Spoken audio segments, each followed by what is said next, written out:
Alright, so this video is going to be about what I learned from 28 Days Later, which is a great movie, and there's a very important lesson here. Um, and if you have not seen the movie, my suggestion is go see it and then come back to this video because there's going to be some spoilers here. I'm not going to go through the whole movie, but in order for me to convey the lesson I learned from this movie, I'm going to have to tell you what happens at the end. So, if you haven't seen the movie and you don't want the ending spoiled, um, go watch the movie and then come back to it. But just a quick rundown for the people who don't care about spoilers or whatever. So, the situation, it's a zombie apocalypse movie, but a very original one. It's not it's different than the Romero flicks. Like George Romero kind of started the whole zombie apocalypse movie thing. He made Night of the Living Dead. I think he made it in the 60s. And then Tom Savini, who's a special effects guy that worked for Romero, he did the remake in the 90s, and I gotta say, I like the remake too. George Romero did Dawn of the Dead, which is the sequel to Night of the Living Dead, or it's kind of just a parallel, you know, it's just another point of view of the zombie apocalypse. And Dawn of the Dead came out in I think 1978, another great movie. And then the Dawn of the Dead remake came out in 2004. I think it was I think Zack Snyder directed it. I love that one too. Those are my favorites out of the Romero cinematic universe. Um, but I'm a huge fan of the George Romero Night of the Living Dead movies. But 28 Days Later, it's different. The zombies are different. These zombies move fast. You know, in the Romero universe, they're slow, shuffling, stupid zombies, at least in most of the Romero movies. But in this one, the zombies sprint full speed ahead and they're filled with rage, very aggressive, kind of scarier zombies. You know, in the Romero universe, the reason the zombies are dangerous is like one zombie's not dangerous, you'll kill them with ease. But what happens is they there's so many of them, that eventually they overwhelm you. There's just too many of them. In this movie, one zombie is dangerous. They're fast, they're aggressive, they're crazy. So when the movie starts off, it's like that basically this lab infected these chimps with this virus called rage. And if the chimp bites you, you're going to catch the virus. These environmentalists go in to save the chimps. And I'm thinking to myself, even if these chimps weren't infected with anything, what are you going to do? You're going to take the monkeys home? And chimps are dangerous. A chimp, just a regular chimp, if you like watch an animal documentary on chimps, they're violent. They're dangerous animals. These environmentalists go in, they want to save the monkeys. I don't know if, you know, I'm against animal testing and all that, but you ain't gonna catch me going into no lab and taking some chimp out of there because I know that chimp is capable of literally ripping my arm off if it wants to. They're ridiculously strong for their size. So, you know, the environmentalists go in to save the monkeys, and the doctor sees what they're doing, and he's like, "Yo, you cannot do this. These monkeys are infected. You can't let them out because you're going to unleash a disease onto the world." And the people don't listen. They open the cage. The monkey comes flying out like a bat out of hell. It attacks the lady, bites her. Now she's infected. And once you're infected, you just turn into this mindless, aggressive animal that wants to kill everything around you. So she attacks the next guy. Next thing you know, the virus spreads through all the people in the lab and spreads all throughout England. This movie takes place in England, and it cuts to someone waking up in a hospital. He's been in a coma. He wakes up. The hospital's trashed. There's no one around. He doesn't know what the hell is going on. While he was in a coma, the zombie apocalypse happened. It's brilliant. Great movie.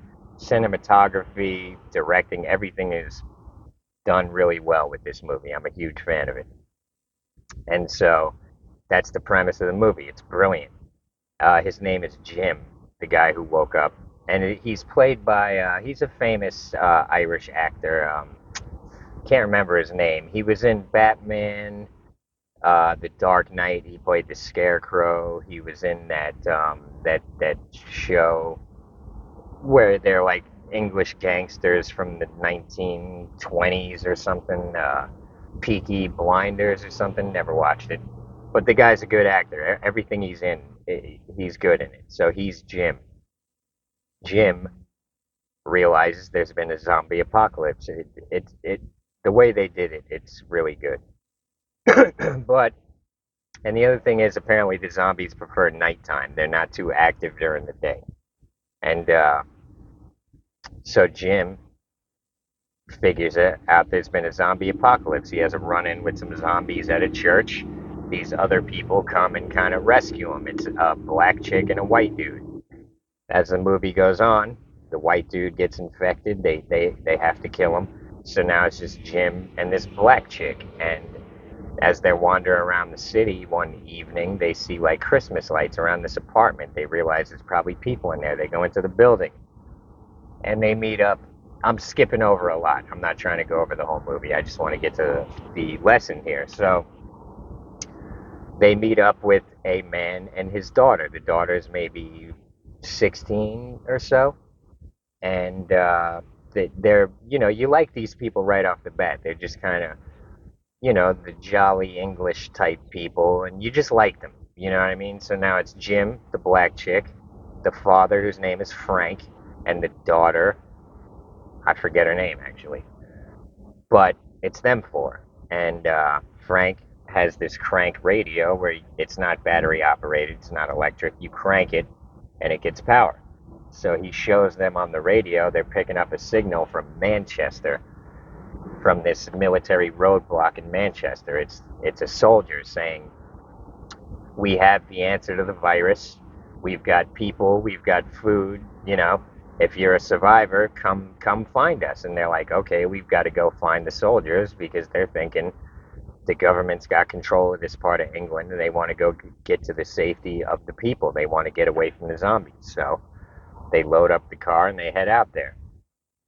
Like I said, I'm skipping over a lot. Anyways, they get to the blockade where the army supposedly has control of this thing, and it's abandoned. And there's dead people and soldiers all around. And you're thinking, uh oh, maybe the soldiers are dead. And Frank, the father, who's been a really friendly, happy guy up until this point, he's kind of had enough. And he's kind of angry. And the black chick she kept saying, like, "Frank, I don't like this. We got to go." And he's just kind of ignoring her, looking around. She's like, "Frank." He's like, "Yeah, we gotta go." She's like, "Yeah, we gotta go." He goes, "Go fucking where?" Like, Frank's just had it with this zombie apocalypse. Jim, he's quiet most of the time, but even Jim is kind of taken aback by Frank's anger. And so they don't know what to do. They think, okay, the checkpoint's been overrun, and we don't know where to go. We don't know what to do. Personally, if I was them, I wouldn't, I wouldn't have even been this freaked out at this point. Getting food hasn't been hard for them at this point. They're getting canned food from grocery stores, and the zombies are pretty much inactive during the day. I wouldn't have been as upset and freaked out. I'd be thinking, we just gotta wait this out. You know, we're doing all right so far. We're doing all right. Like, sooner or later we're gonna find people. But Frank has had it. He's freaked out. And then at one point is a major spoiler. So if you ain't seen it, maybe skip ahead. So there's a body up in the rafters, and there's a crow pecking at it. And Frank's just annoyed at this whole situation. He's yelling at the crow to leave the body alone. Frank is the daughter's father.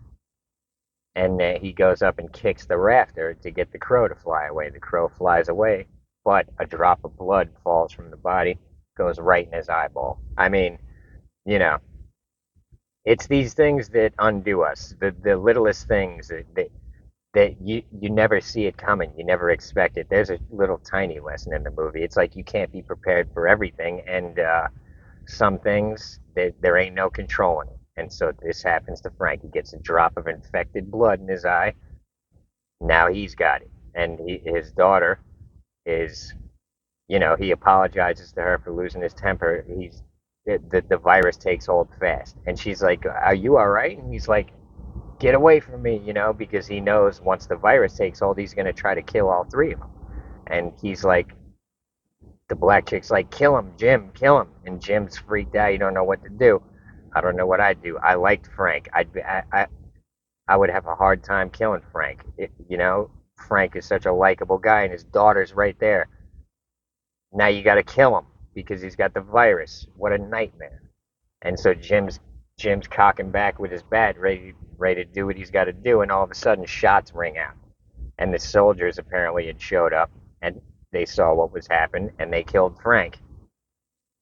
And as the movie goes on, you're going to see it was a mercy. You don't even want Frank to be involved in what's about to happen. So they kill Frank. The daughter's very upset. Jim's very upset. The black chick's very upset. They're all upset because they really liked Frank. And I liked Frank. And I was upset when I watched this movie. I was like, I didn't want Frank to go. I like his daughter. I wanted her daughter to have her father. But that's not how it worked out. Frank, they killed Frank. And now it's Jim. It's the black chick. I think her name's Selena. And it's the daughter. And I forget her name. But it's them going with the soldiers in the back of the truck. And they're all just kind of shocked because Frank's gone. The soldiers had taken over a mansion and set mines and tripwires all around it. It's booby trapped all around it so they can defend against the zombies. So they get to the mansion where the soldiers are. And the soldiers, the first time I seen this movie, I'm thinking, oh, good, they're safe. They found the soldiers. Second, third, fourth time around seeing the movie, I'm seeing the warning signs right off the bat. You're with a bunch of armed men and you're at their mercy. Realistically, if there ever is a zombie, if there ever is a zombie apocalypse, you're going to have to watch out for the people too. You don't just go running up to whatever people. Look, me personally, I'm going to be real weary if this ever happens in reality of other people because they're just as dangerous as the zombies. Anyways, now they're with these soldiers, and second, third time around seeing this movie, I'm realizing these guys are a little off right off the bat. First time I seen it, I didn't realize it, but now watching the movie recently, I'm like, I'm not sure. I would have been looking for a way out way sooner because I can tell these soldiers are not really to be trusted. Look, here's the thing: when you're around armed people, you kind of got to be armed because if you're not, they can rule over you. You know. And if you ever are armed and you're around other people, don't ever hand them your weapon. Don't ever do that. I remember when I was a kid in New York, one of my friends got his hands on a pistol. Not a friend of a friend. And I was like, yo, let me see it. I want to hold it. This night, he's like, nah, nah. I, he wouldn't let me. And now, as I'm older, I'm like, he was smart for that because I could have taken that loaded gun, put it to his head, and told him to drop on his knees and give me all your money. He was smart for not letting me hold the loaded gun. He was very smart. We were young, but the kid was smart enough to not let any of us hold the loaded gun. Smart kid. All of us wanted to hold it, and he was thinking to himself, "Nah, nah, no. You can look at it in my hand. You ain't holding it." Guns are. It's a powerful thing. I've got some experience shooting guns, and yeah, it's when you got a gun, you are a dangerous animal, and when you've got it in your hand, you realize that too. So, Jim must not have much experience with guns because him and the two girls, they kind of just trust these soldiers. They think these soldiers are going to be good people, but a gun makes a man very powerful. So, as the movie goes on, the zombies attack the mansion. You just hear a mine go off. They go out, they wipe out the zombies, they shoot them all up. They come in, their blood is up. They just did some killing. They just did some fighting. Their blood is up. They see the black chick sitting there, one of the soldiers. He starts very aggressively trying to hit on her. He's grabbing her, and Jim jumps in. Dude knocks Jim to the ground, tells him he's gonna kill him. Anyways, the sergeant jumps in too. He's like, no, we're not raping these girls. What happens is Jim and the sergeant get locked in a cell somewhere.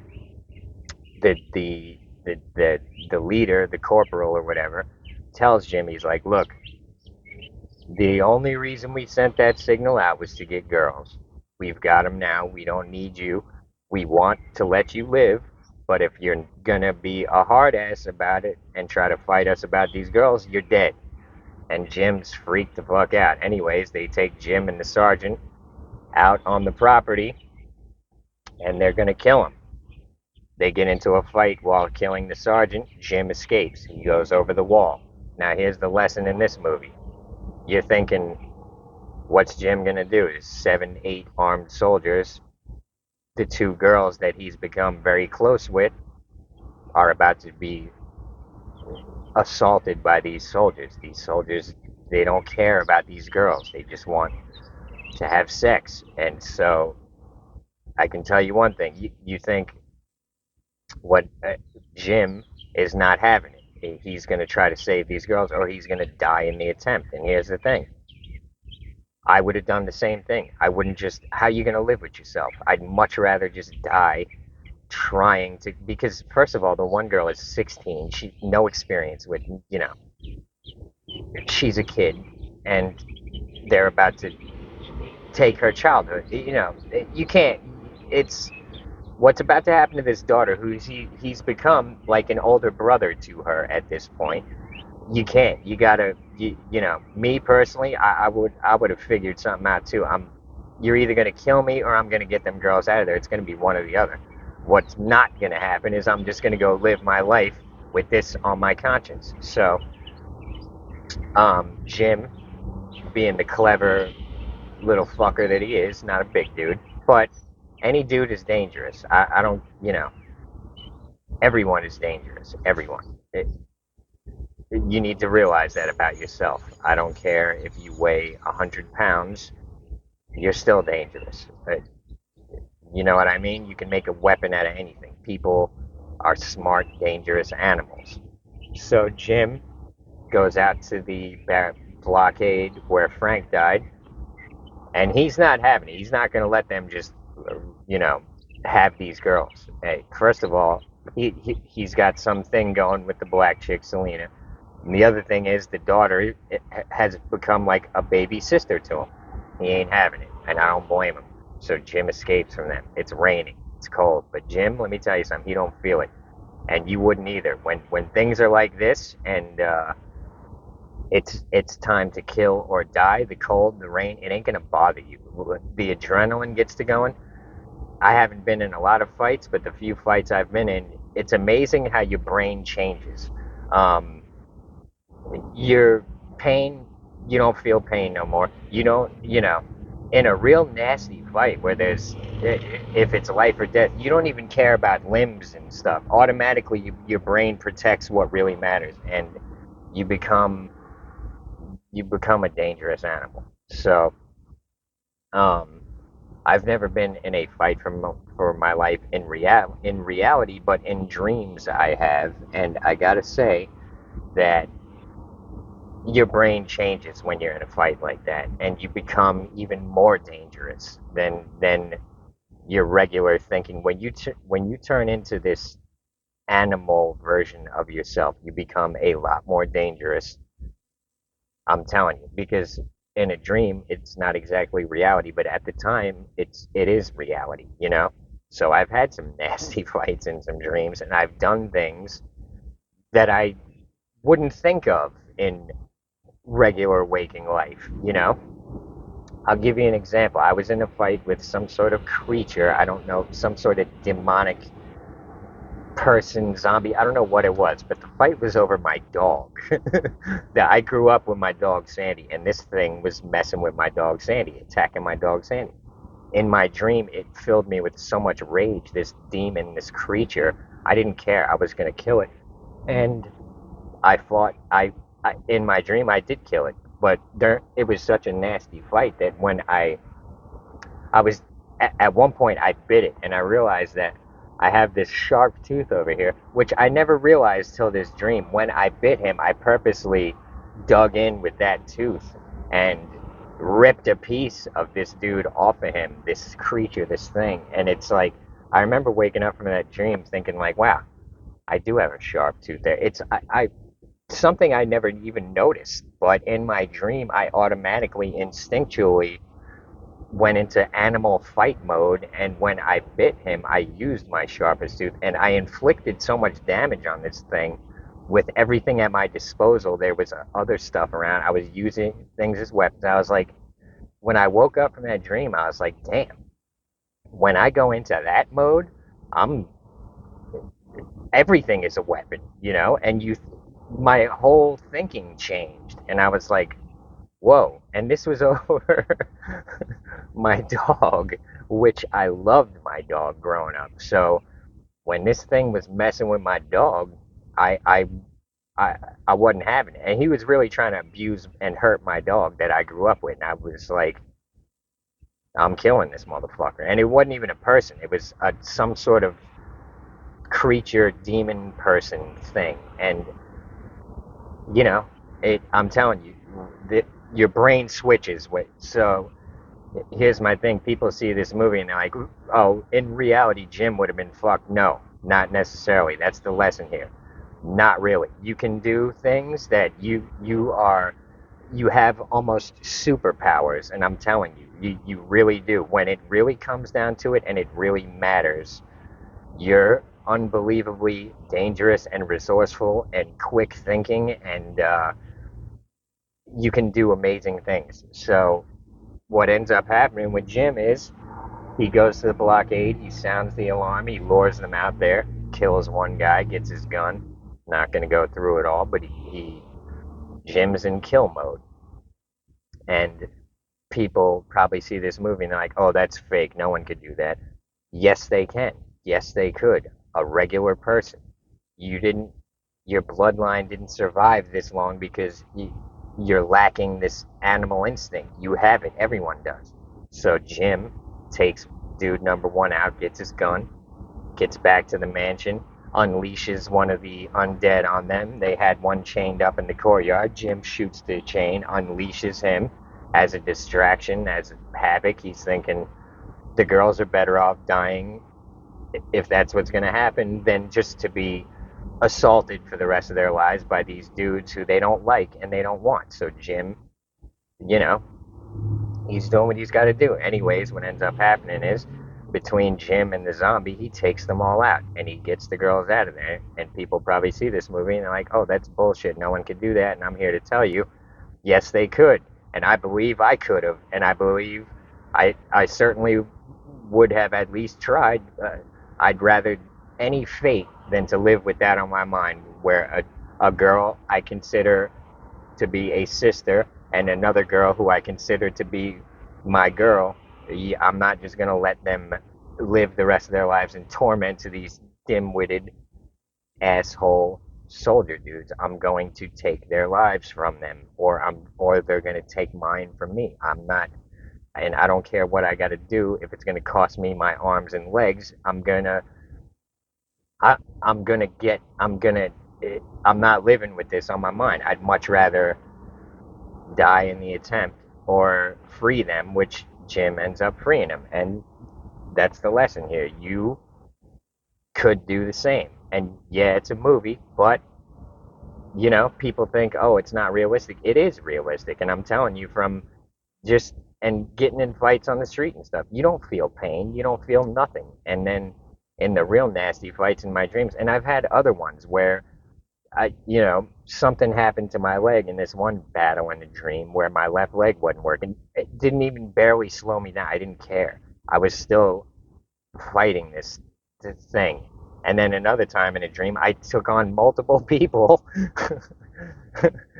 because, because when you go into fight mode, you become a whole different animal. And everyone's got it in them. And, um, you know, realize that if you ever need to use it, it's there. And it's not even a conscious thing. Your brain just switches, it just happens. And so that's the lesson here. You're capable of doing superhuman type things. You really are. We all are. Um, and that's why I really don't fear conflict on the street. And I don't even care how big someone is or what's going on. You know, I know what I'm capable of, and it's not something that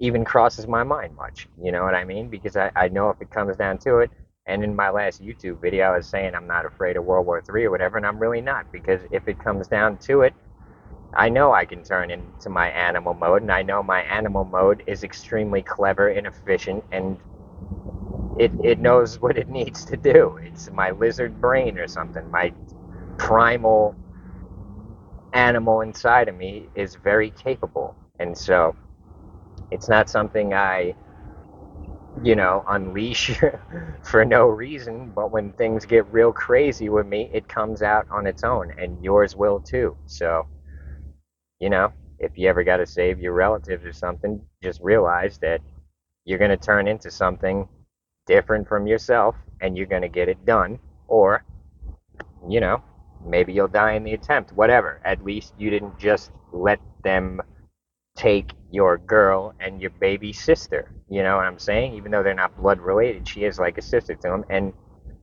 even though I'm just watching the movie, it had me upset. I'm like, you can't leave them girls with them knucklehead dumbass soldiers. The only decent one was the sergeant, and they ended up killing him. These are not good people, so they don't deserve to live. So yeah, great movie. I tried to make this video a little shorter, but it is what it is. And yeah, really good movie. And there's the lesson there. You're capable of a lot more than you realize, and you don't know until you're in these situations. So they try to domesticate us in the modern world.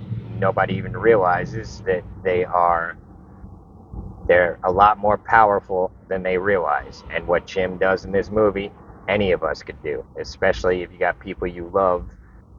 If their lives are on the line, you get it done.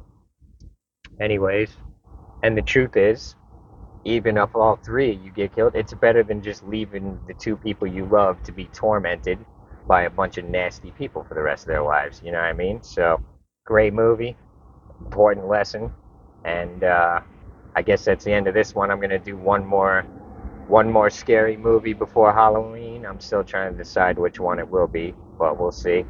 And I'll try to get that out maybe on Halloween or right before it. So everybody have a good one. Appreciate every single one of you, and I'll see you on the next one.